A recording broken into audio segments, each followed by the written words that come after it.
Thank you, Mr. Chairman, and thank you to our witnesses here today for sharing your expertise and insight.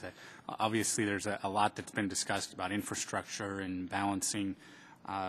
Certainly I hope we can always keep the consumer in mind, and sometimes it's unsuspecting how much perhaps consumers can actually benefit from more velocity in trade and various components. But Ms. Ladislaw, I think you've been elaborating a bit on infrastructure. If you would care to have more time to finish your previous statements, perhaps. Sort of domestic energy infrastructure, or? Right. Well, domestically, and how that can prevent disruptions. Obviously, a reserve means very little if there's a disruption in delivering that reserve to where it needs to be, and how perhaps a broader view that might involve some export opportunities would actually help domestic infrastructure. Yeah, I think that one of the big questions is we've long looked at sort of U.S. infrastructure for moving natural gas and oil around the country as being fairly dedicated and static, right? And because there is so much change, certainly on the oil side, you're seeing oil by rail, another topic I know that everyone is talking a great deal about these days, come up just to be able to have this kind of flexibility. I think that there's a lot of people who are thinking about if there was a lot more natural gas being produced, you would have a lot more economic reasons, both within sort of like the transport side, whether it's seaborne transport or land-based transport, and then also for shipping and transporting overseas, you would have lots more economic reasons to have optionality within your infrastructure system, right? I mean, nobody's going to pay for a pipeline that they don't necessarily need, and certainly not redundancy, which is certainly helpful in the time of disruption. But the question for all of you as policymakers and those of us who engage in that debate is what kind of infrastructure is necessary to make sure that consumers have supply protection. And so people are similarly starting to think about, with our Strategic Petroleum Reserve or the amount of gas stocks we keep on hand, whether that is adequate to sort of today's market. And I think if you're still questioning, whether or not we're going to be trying to produce as much of this in an economic way as possible, there's a lot of question about, whether the infrastructure is going to come online to do this. The administration, to their credit, has launched a massive 3-year study, the Quadrennial Energy Review, to look at some of these questions of energy infrastructure, and it deals with aging infrastructure, impacts from climate change, and these, changing market forces, which are quite a big deal. So there's been some argument that the more that we produce, the better your ability of being able to have the options to move it around the country and do different things with it are. I focus it from more of a global standpoint, which is, when we were looking out into the future and it was imports as far as the eye could see, we argued with everybody around the world that they should be exporting and trading, freely trading and producing their resources to the best of their economic capability. And that was to shore up everybody's, energy security. I would hope that when we're on the flip side of that equation, we still mean that. So that's. Okay, Mr. Weiss, and then Mr. Clavin. Thank you. I just want to quickly add that in terms of the natural gas delivery infrastructure, it is aging.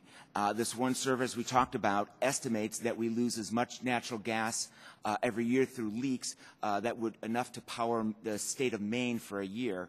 And mostly from aging infrastructure? Yes, aging pipelines and leaky pipelines. What is the safest way to transport this energy? I'm guessing pipelines, but there was a study by CRS when it came to oil, which is, I know, different, found that pipelines actually on a mile basis leak more than rail for oil, but that was long before the oil rail boom. When it comes to the aging infrastructure, Mr. Rangel's bill would plug those leaks and provide much more natural gas supply now than waiting 3 years. One last quick point. Well, we're a net natural gas importer right now. Okay. Mr. Clavin.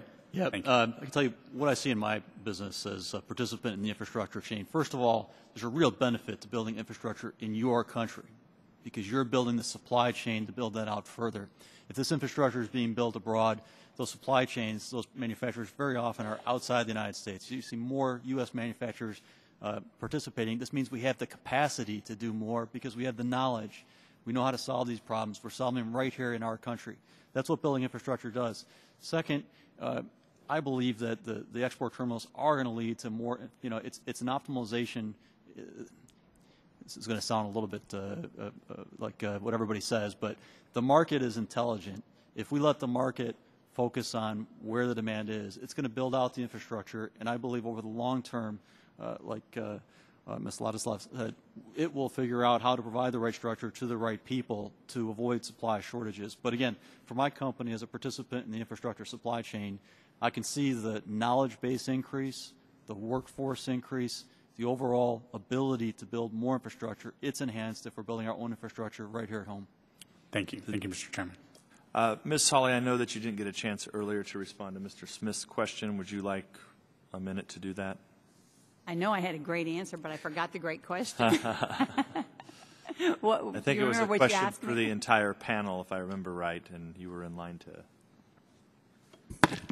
Well, it was a discussion about domestic infrastructure, perhaps safest delivery.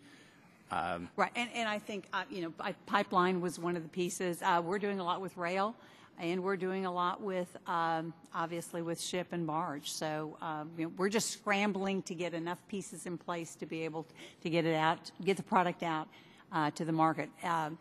It's an enormous opportunity. But again, converting that to LNG helps. It's just another mechanism for us, another delivery system, if you will, for us to be able to get product to market.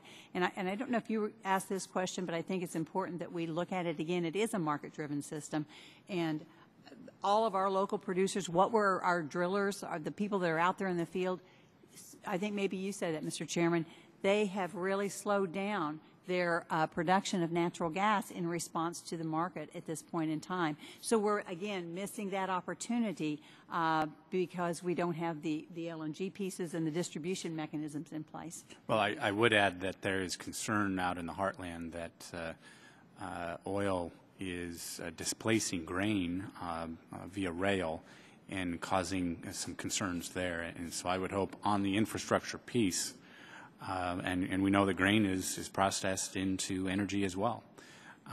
But we need some flexibility out there to answer the needs, not just the market. Well, we know the market is consumers, and we need to keep consumers in mind. Thank you. Well, and may I just add one more thing? I just spent last week with the folks up at BNSF, Burlington Northern Santa Fe, again, addressing that very issue, how oil has really supplanted their hauling of grain.